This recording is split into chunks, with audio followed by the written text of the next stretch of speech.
السلام علیکم ورحمۃ اللہ وبرکاتہ۔ ان اللہ و ملائکتہ یصلون علی النبی یا ایھا الذین آمنوا صلوا علیہ وسلموا تسلیما اللہم صلی علی سیدنا مولانا محمد وعلی آل سیدنا مولانا محمد وبارک وسلم۔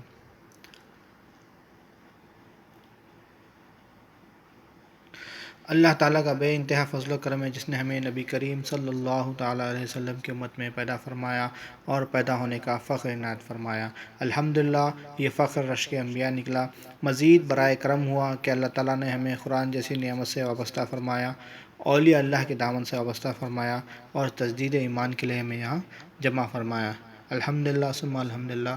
ہمارا جو توحید سیریز کا سلسلہ چل رہا تھا اسی کے ساتھ آج انشاءاللہ توحید سیریز کا اگلا لیکچر حسد اور اس کا علاج، اس کے بارے میں سمجھنے کی کوشش کریں گے۔ پچھلے بیان میں ہم نے تکبر کے بارے میں سنا تھا، تکبر کے بارے میں سمجھا تھا کہ تکبر کس طرح سے آتا ہے۔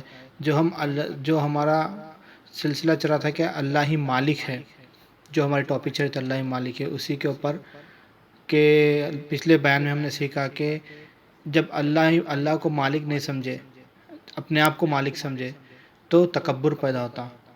اللہ کو مالک سمجھنا ہے اور اپنے پاس سب کچھ امانتیں ہیں یہ سمجھنا ہے۔ تو بندہ جب اپنے آپ کو مالک سمجھ گیا، میں مالک ہوں یہ چیز کا، جو بھی اس کے پاس چیز ہے امانتیں دی گئی ہے، اس کو اپنے آپ کو مالک سمجھ گیا تو اس کے پاس تکبر پیدا ہوتا، اور یہ انہیں کسی اور کو دے دیا، کسی اور کو مالک سمجھ گیا، کسی اور کے پاس جو نعمتیں دی گئی ہے، کسی اور کو جو امانتیں عطا کی گئی اللہ تعالیٰ کی طرف سے، وہ اس کا مالک اس شخص کو سمجھ گیا تو پھر اس کے دل میں حسد پیدا ہو جاتی ہے۔ تو یہ بالکل ایک غلطی، یہ ہر کامن غلطی ہے جو ہر انسان اس طرح سے اس میں ملوث ہے۔ یا تو انسان اپنے آپ کو مالک سمجھ جاتا کہ یہ اگر اس کو نعمتیں کچھ مل گئی تو اپنے آپ کو مالک سمجھ جاتا ہے کہ یہ میری چیز ہے، یہ میری ملک ہے سمجھ جاتا، اور اس کے اندر تکبر آتا کہ ہر کوئی اس کی عزت کرنا، اس کی غلامی کرنا، اس کی بات سننا، بلکہ اس کے اندر تکبر آتا، خود کو مالک سمجھ جاتا۔ اور اگر اس کے پاس کچھ بھی نہیں عطا نہیں کی گئی، اس کے پاس کچھ موجود نہیں ہے، کسی اور کو عطا کی گئی ہے تو اس کو مالک سمجھ جاتا۔ تو یا تو خود کو حاجت روا بنایا تھا یا کسی اور کو حاجت روا ڈھونڈتا، اس کے اندر حاجتیں ڈھونڈتا۔ تو اگر خود کو حاجت روا بنا دیا تو اس کے اندر تکبر آ گیا، اس کے اندر یہ تکبر آتا کہ سب اس کی بات سننا، سب اس کے محتاج رہنا۔ لیکن اگر وہی کسی اور کے پاس کسی اور کو مالک بنا دیا تو اس کا محتاج ہو جاتا انہیں، اور اس سے حسد کرنا شروع کرتا۔ تو ہمارا تو سلسلہ چل رہا ہے کہ یہ تکبر اور حسد، یہ دونوں کا علاج کیا ہے؟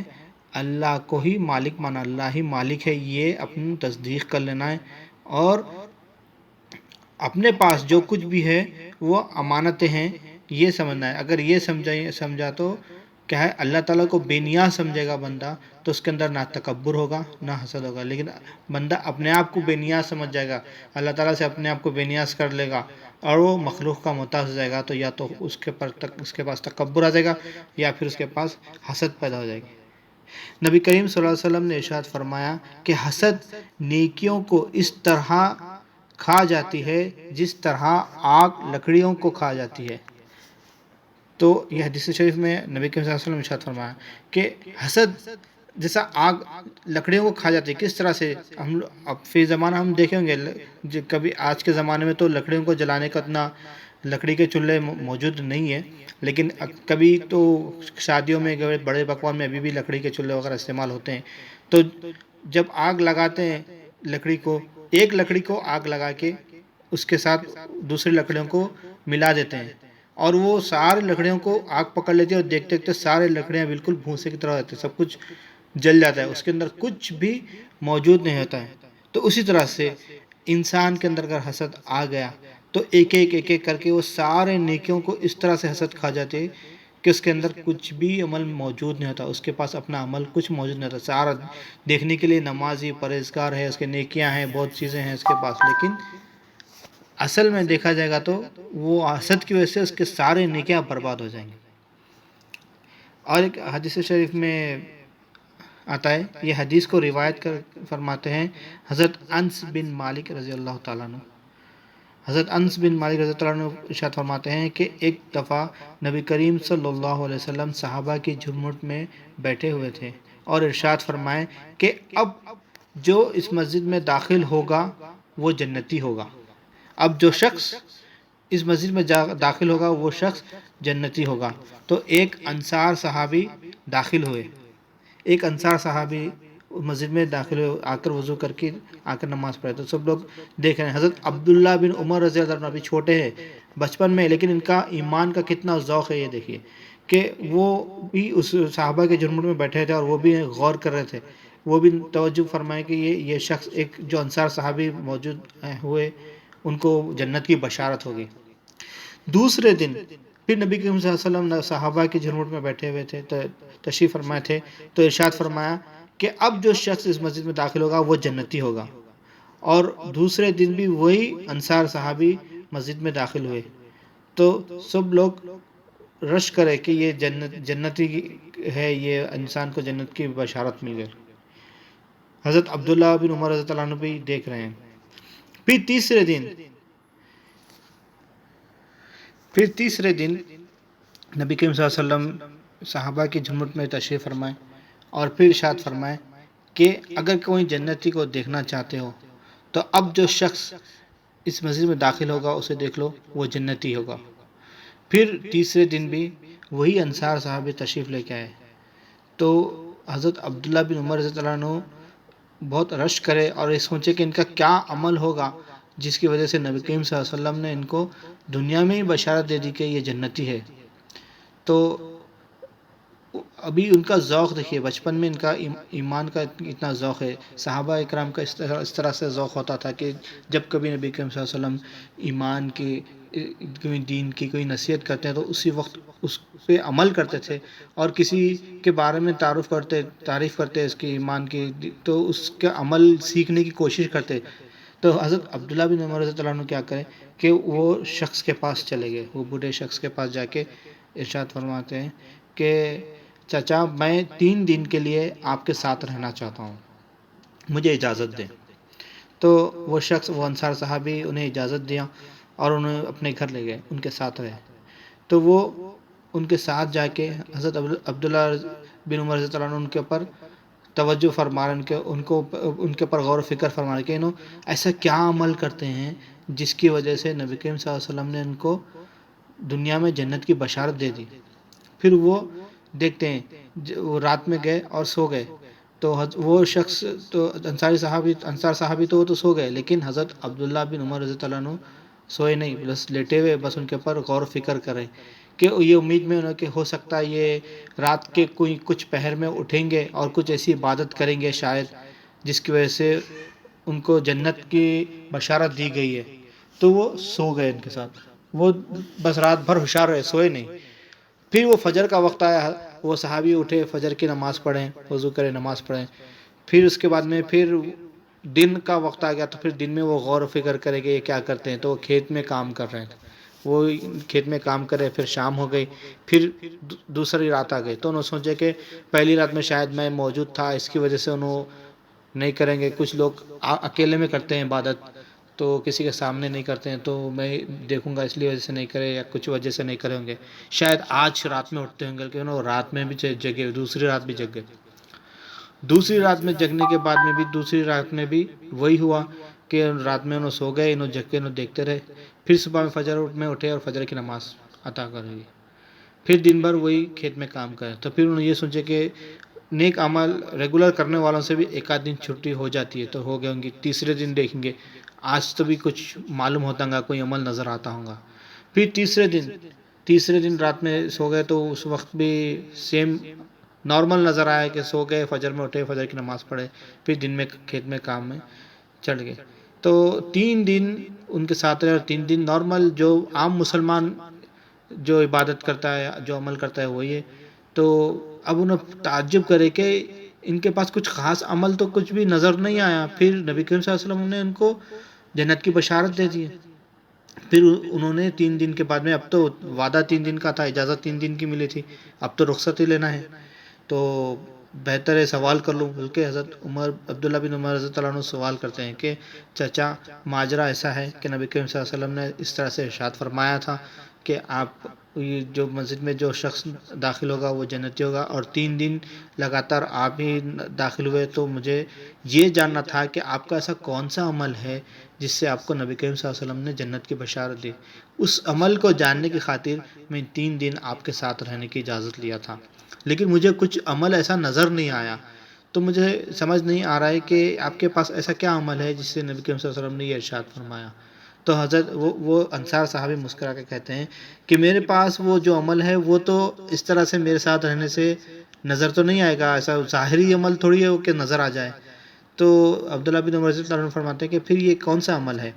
تو وہ انصار صحابی ارشاد فرماتے ہیں کہ جب اللہ نے کسی کو کوئی نعمت عطا کی تو میں نے کبھی بھی اس پہ حسد نہیں کی، میں نے کبھی کوئی حسد نہیں کیا۔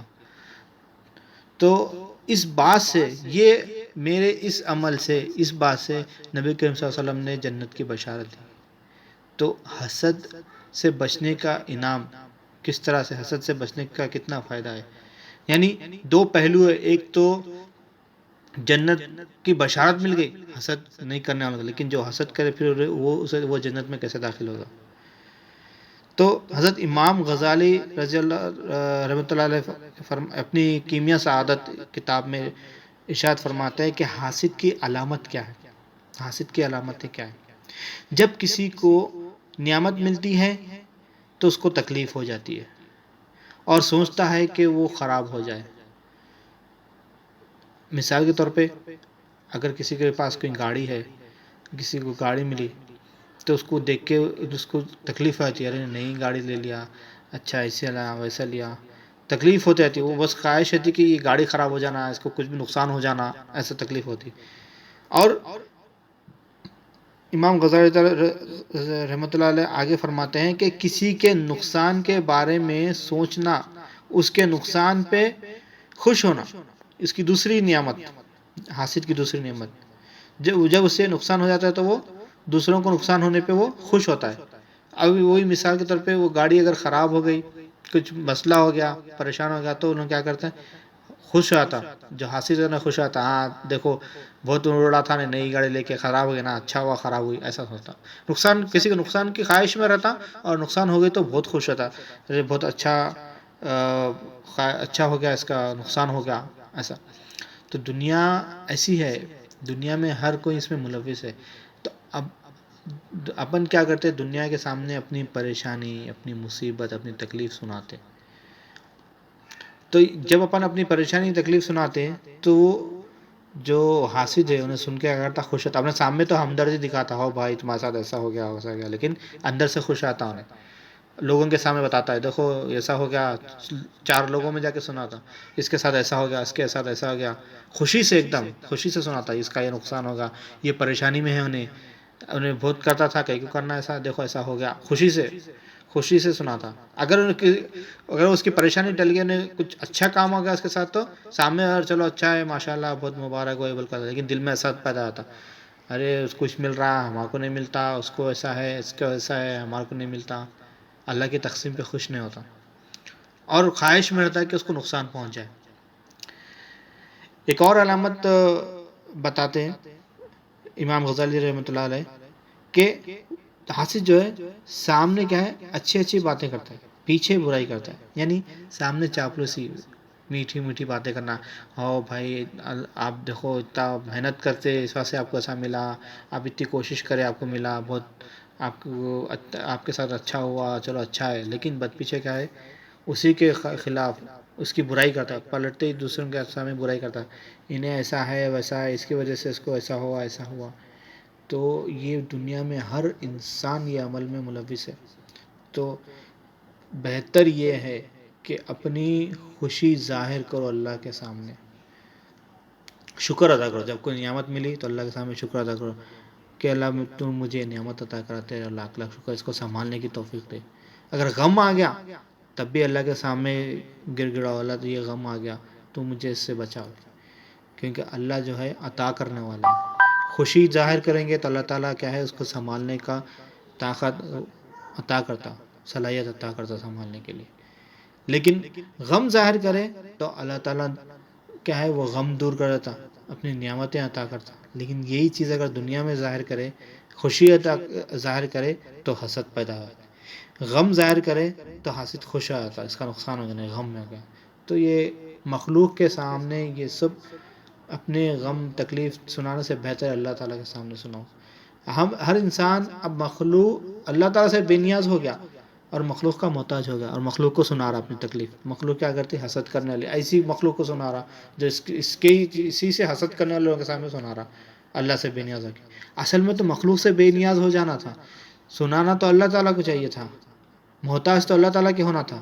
لیکن ہمیں شیطان اس طرح سے بھٹکا دیا کہ ہم محتاج مخلوق کے ہو گئے اور بے نیاز اللہ سے ہو گئے. اللہ تعالیٰ ہماری حفاظت فرمائے. نبی کریم صلی اللہ علیہ وسلم ارشاد فرماتے ہیں کہ مسلمانوں، تم میں وہ چیز پیدا ہو رہی ہے جو پچھلی والی قوموں کے ہلاکت کا باعث بنے. وہ کیا ہے وہ چیزیں؟ حسد اور عداوت. پچھلی والی قوم میں اس سے ہلاک ہو چکے، یہ حسد کی وجہ سے پچھلی قومیں کیا ہیں، ہلاک ہو چکے ہیں. انہیں کسی کو بندر بنا دیا گیا، کسی کو سور بنا دیا گیا، کئی عذاب نازل ہوئے. ابھی دیکھیں فی زمانہ بھائی بھائی سے حسد کرتا ہے، دوست دوست سے حسد کرتا ہے، ہر انسان دوسرے سے حسد کرتا ہے. یہ حسد کرنے کی وجہ کیا ہے؟ کیونکہ خود کو مالک بنا لیا، یا جس کے پاس ہے اس کو مالک بنا دیا. تو اس کا علاج یہی ہے کہ اپنے آپ کو مالک نہ بنائیں، اللہ کو مالک بنائیں. اللہ ہی مالک ہے، اللہ ہی کو مالک سمجھے. سب اللہ کا عطا کیا ہوا ہے. اپنے آپ کو فقیر سمجھنا، اللہ کے فقیر، دنیا کے نہیں، اللہ کے فقیر سمجھنا. اور دوسرے لوگ ہیں وہ لوگ کو بھی اللہ کے فقیر سمجھنا. اللہ ہی مالک ہے، میرے کو بھی عطا کرنے والا اللہ ہے، اس کو بھی عطا کرنے والا اللہ ہے. اگر اس کو زیادہ عطا کر رہا ہے، میرے کو کم عطا کر رہا ہے، تو جو اس کو عطا کرا وہ اس کا تو نہیں ہے نا، وہ اس کے پاس بھی امانت ہے. زیادہ بھی ہے تو اس کے پاس امانت ہے، میرے پاس کم بھی ہے تو میرے پاس بھی امانت ہے. مالک تو اللہ ہے. یہ اگر اپنا احساس رکھیں گے تو حسد پیدا نہیں ہوگی. اگر اس کو مالک جان گیا تو پھر اس کے پاس اتنا سب کچھ آئے گا، میرے پاس کم ہے بلکہ حسد پیدا ہوتا. اس کو مالک نہیں سمجھنا، اس کے پاس جو کچھ بھی ہے امانت ہے، یہ سمجھیں گے تو یہ حسد کا علاج ہوگا. امام غزالی رحمۃ اللہ علیہ کا ڈیفینیشن ہے حسد کیا ہے. حسد کی ابتدا کیسے ہوتی ہے؟ کہ حسد کی ابتدا غصے سے ہوتی ہے. غصہ کینہ پیدا کرتا ہے اور کینہ حسد پیدا کرتا ہے. تو حسد کی ابتدا کیسے ہوتی ہے؟ غصے سے ہوتی ہے. اب یہ غصہ، حسد کا اپوزٹ کیا ہے؟ رشک. حسد کا اپوزٹ ہے رشک. غصے کا اپوزٹ کیا ہے؟ محبت. غصے کا اپوزٹ ہوگا محبت. حدیث شریف میں نبی کریم صلی اللہ علیہ وسلم نے ارشاد فرماتے ہیں کہ مومن رشک کرتا ہے اور منافق حسد کرتا ہے. مومن کیا کرتا؟ رشک کرتا. اور منافق کیا کرتا؟ حسد کرتا. کسی کو کچھ مل گیا، کچھ عطا ہو گیا، تو اگر اس کو مومن دیکھا تو رشک کرتا، اللہ تعالیٰ اس کو کیسا نوازا، دیکھو ماشاءاللہ اللہ تعالیٰ بہت بہترین نوازا. اس کے لیے دعا کرتا مومن، یا اللہ تعالیٰ تو اس کو نوازا نا، اس کو سنبھالنے کی توفیق بھی عطا فرما دے، دعا کرتا. منافق کیا کرتا؟ منافق اللہ کو مالک نہیں جانا، اس کو مالک سمجھ گیا نا، تو اس کے پر حسد کرنا شروع ہو جاتا. اور اس کو اتنا سب کچھ مل گیا، انہیں پیسہ والا گیا، اس کو یہ شہرت مل گئی، دولت مل گئی، ان اس کے پر حسد کرنا شروع کرتا. یہ منافق کی پہچان ہے. اگر اپنے اندر بھی حسد پیدا ہو رہی کسی کو دیکھ کے تو اپنے اندر بھی منافقت ہے. اپنے آپ کو بدلنے کا یہ موقع ہے، اسی وقت ہمیں اپنے آپ کو بدلنا چاہیے. مومن رشک کرتا، جیسے کہ اس سے نفرت نہیں رہتی. جو بندہ رہتا اس کو نہیں ملا پرواہ نہیں، لیکن جو دوسرے کو ملا اس سے رشک کرتا، نہ خوش ہوتا اگر اس کو ملا. جیسا کہ کیونکہ اس کو جو دوسرا مومن بھائی اس سے محبت رہتی، اس لیے اس کو حسد. جہاں محبت رہتی وہاں حسد نہیں رہتا، جہاں حسد رہتا وہاں محبت نہیں ہوتی. جیسا والدین ہیں، والد ہے، اگر اس کا کسی انسان کا بیٹا، کسی شخص کا بیٹا اگر آگے بڑھا، اچھا پڑھا لکھا بن رہا، آگے بڑھا، اچھی تعلیم حاصل کرا، بڑی جگہ پہ کوئی جاب مل گئی، کہیں بڑا کام کر لیا، تو وہ کیا بولتا؟ رشک کرتا، خوش ہوتا. میں یہ کام نہیں کر سکا لیکن میرا بیٹا یہ کر لیا. میں گھر نہیں بنا سکا، میرا بیٹا گھر بنا دیا. میں بچوں کی شادی کرنا تھا، میرا بیٹا کر دیا، یہ کام، یہ تعلیم یہاں تک میں حاصل نہیں کرا لیکن میرا بیٹا حاصل کر دیا.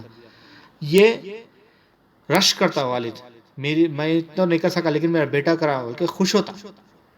کیوں؟ کیونکہ اس کو محبت رہتی اس سے، اس لیے نہیں خوش ہوتا. لیکن کیا ہے، وہی اگر کچھ حسد کرنے والے لوگ بھی ہوتے دنیا میں سے، بڑوں بچوں سے زیادہ بڑوں میں بھی حسد آ گیا، بچوں میں بھی حسد ہے، بڑے بوڑھوں میں بھی حسد ہوتی ہے. کوئی بچہ کچھ اچھا کام کر رہا، کچھ آگے بڑھ رہا، کچھ کر رہا، تو اس کے اندر حسد آ جاتی ہے. کیا بولتا، یہ عمر میں تم لوگ یہ کر رہے، ہمارے ٹائم پہ یہ نہیں تھا، ہم یہ ٹائم نہیں، ہم تو کچھ بھی نہیں کرے تھے یہ ٹائم پہ، تم لوگ کو یہ سہولتیں مل رہے ہیں، ہمارے کو نہیں ملے. حسد سے بولتے ہیں، جلتے بچوں سے. تو ایسا بڑوں میں، بچوں میں، سب میں ہے. ایک مثال کے طور پہ بتایا جا رہا. تو دوسروں کو دیکھ کے رش کرنا یہ مومن کی علامت ہے، دوسروں کو دیکھ کے حسد کرنا یہ منافق کی علامت ہے.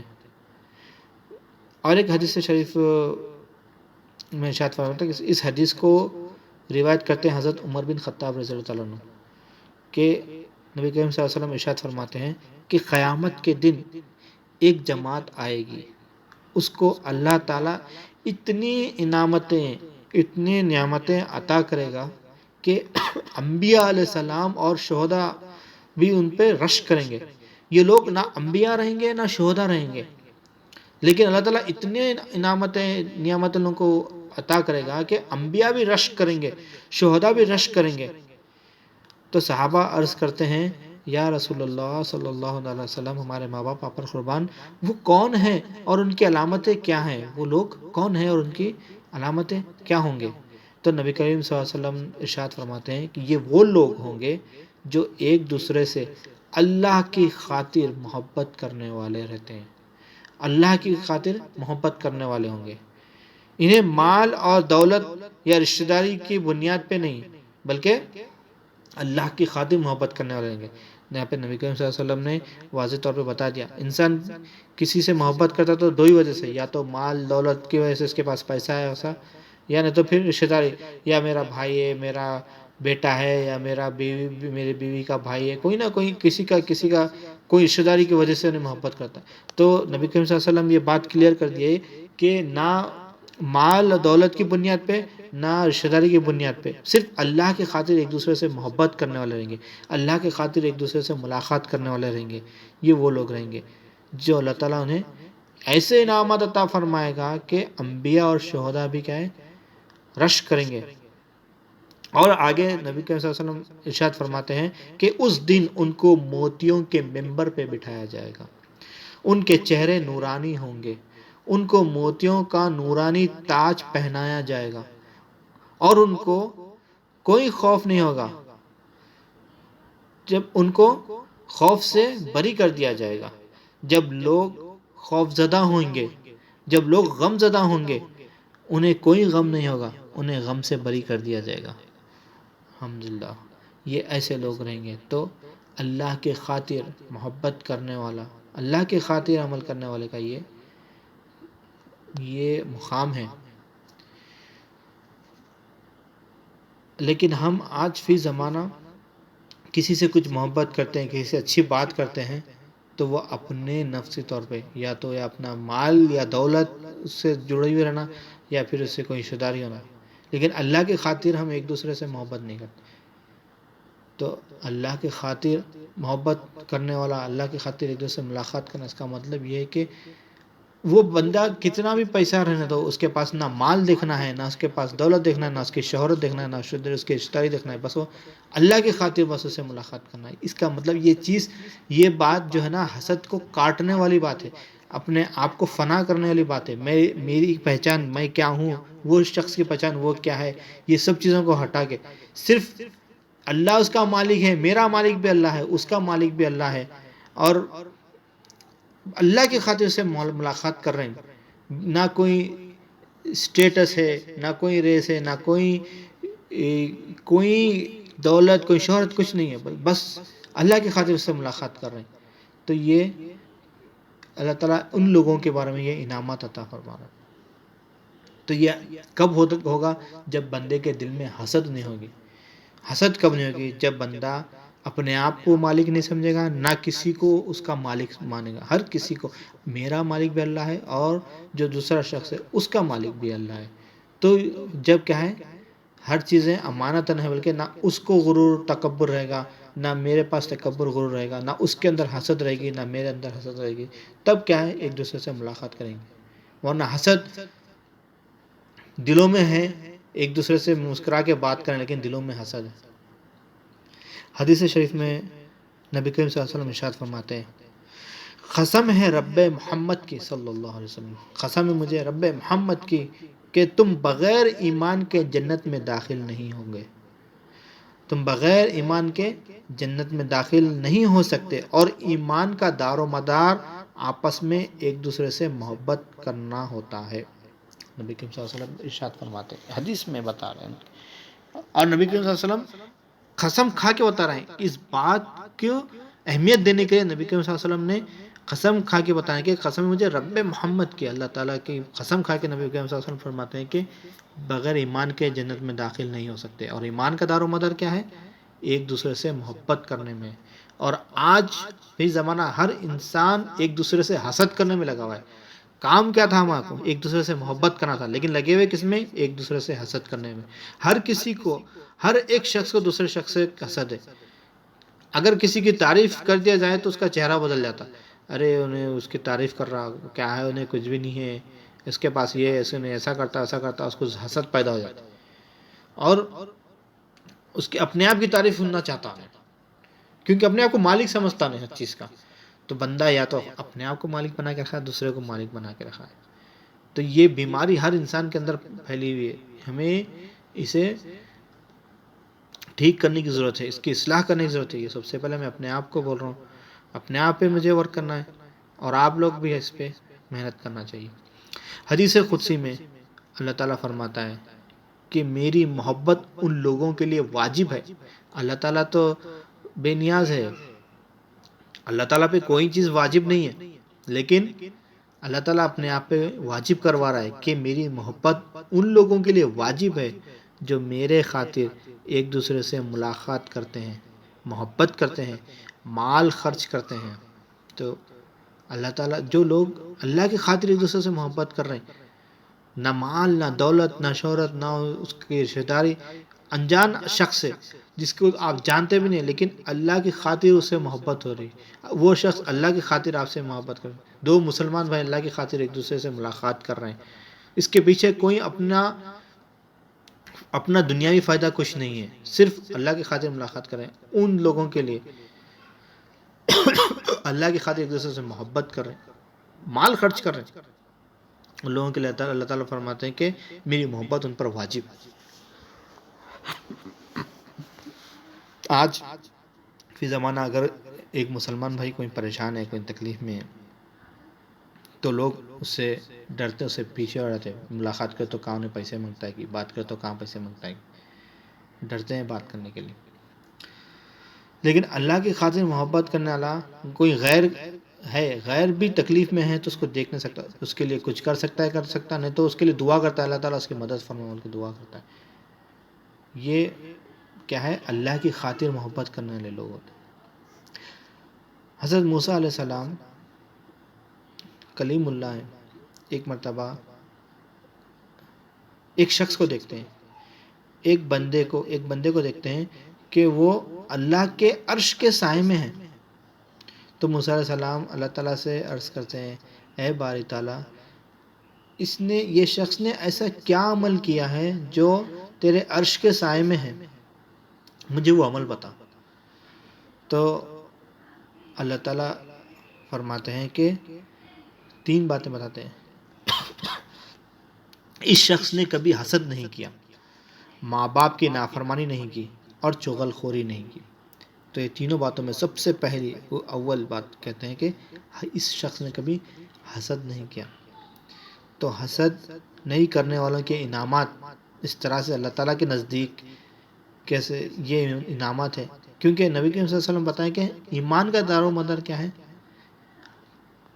محبت کرنے پہ. اور محبت جہاں پہ ہوتی ہے وہاں حسد نہیں ہوتی، جہاں حسد ہوتی ہے وہ محبت نہیں ہوتی. یہ حسد ہمیں شرک تک لے کے چلے جاتا ہے، ایک دوسرے سے جلن.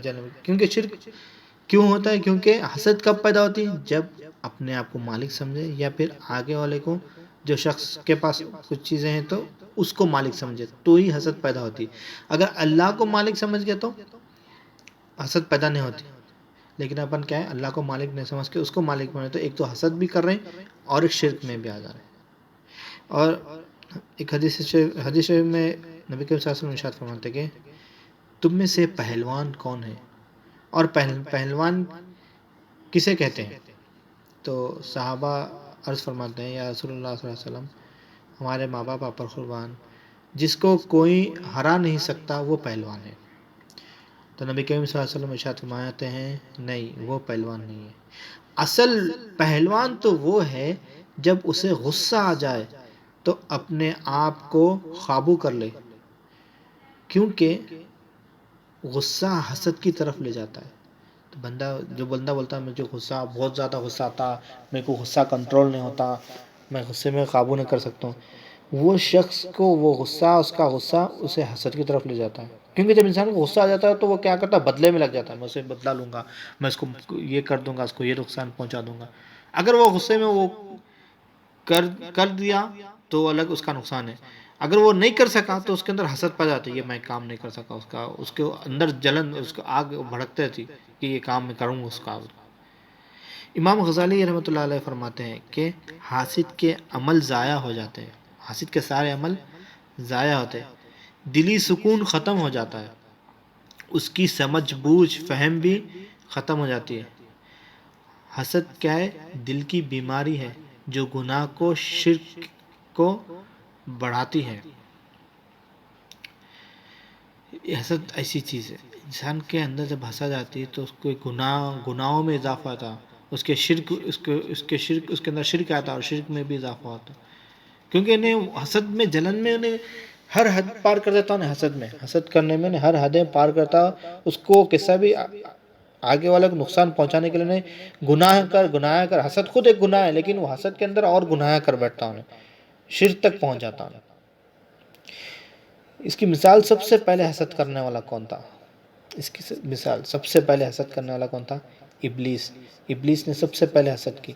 جب آدم علیہ السلام کو بنایا گیا، وہ سارا واقعہ کہ وہ بولا کہ یہ مٹی کے بنے، میں آگ کا بناؤں، ہم دونوں کیسا برابر ہو سکتے، یہ سارا واقعہ آپ کو پتہ ہے. اس نے سب سے پہلے حسد کی، تو وہ کیا ہو گیا؟ مردود ہو گیا، اسے جنت سے نکال گیا. پہلے جنت میں تھا وہ، لیکن اسے جنت سے نکال دیا گیا.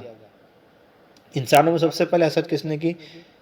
قابل نے، جو آدم علیہ السلام کا بیٹا تھا، جو اس کے بھائی کی جو لڑکی، جس لڑکی سے شادی ہونے والی تھی، اس کے اوپر نے نظر ڈالا، تو آدم علیہ السلام نے منع کر دیا. تو یہ سارا واقعہ، تو سب سے پہلے یہ حسد کرنے والا ابلیس.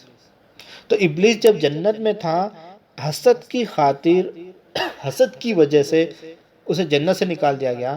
تو ہم تو جنت میں گئے بھی نہیں بھی، تو ہم اگر دل میں حسد رکھیں گے تو ہم جنت میں کیسے جا سکتے؟ جو آلریڈی اندر ہے اس کو باہر پھینک دیا گیا حسد آنے کے بعد، تو وہ حسد لے کے پھر واپس جنت میں کیسے جا سکتا؟ تو یہ اگر جنت میں جانا ہے تو اپنے کو سب سے پہلے یہ حسد کو نکالنا ضروری ہے. مثنوی شریف میں مولانا جلال الدین رومی رضی اللہ تعالیٰ رحمۃ اللہ علیہ ارشاد فرماتے ہیں کہ دو لوگ، ایک واقعہ، ایک حکایت فرما کر سمجھاتے ہیں کہ دو لوگ ایک راستے سے جا رہے تھے، دو لوگ ایک راستے سے گزر رہے تھے.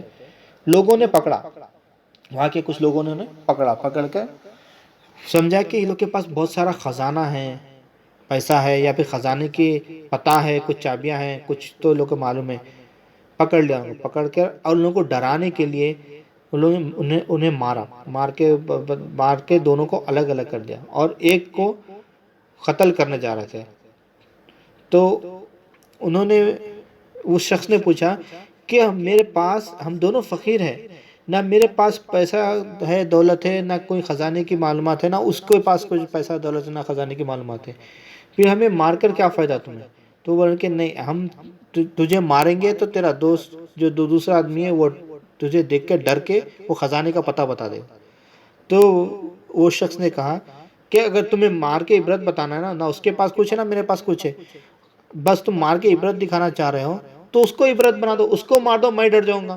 میرے کو مار کے اس کو ڈرانے کی جگہ اس کو مار دو، میرے کو ڈرا دو بول کے بول رہے.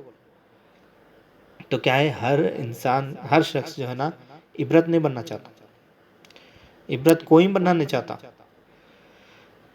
تو یہ